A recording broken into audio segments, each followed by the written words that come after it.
Magandang araw, Binibini. Ako nga po pala si Binibining Marjorie P. Embeliado at ang aking talumpati ay Ang Buhay ay Isang Malaking Comedy Show.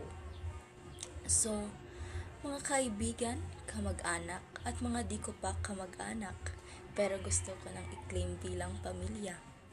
Magandang araw sa inyong lahat. Alam nyo, minsan naiisip ko parang ang comedy show lang talaga ang buhay. Isipin nyo, may drama, may action, minsan may horror, lalo na kapag tiningnan mo ang laman ng wallet mo. Pero higit sa lahat, may comedy. Halimbawa, sino rito ang nagplano na maging successful agad pagka-graduate?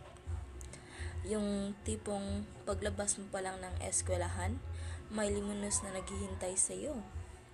O diba? Tapos biglang boom!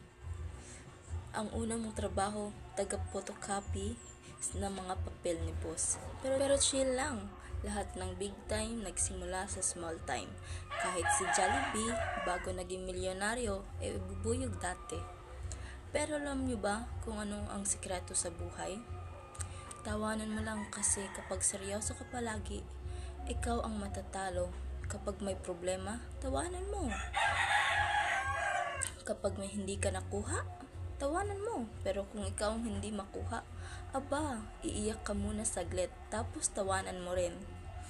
Kaya mga kaibigan, kahit anong hamon ng dumating, tandaan sa dulo ng lahat ng ito ay hindi lang natin dapat pagdaanan sa buhay. Dapat din natin itong pagtawanan. Maraming salamat at mag-ingat kayo sa punchline ng tadhana.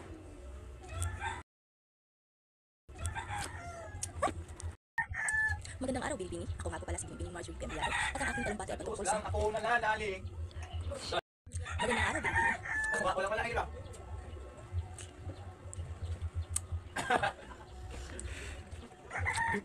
Ang pinidag nga Latino mo.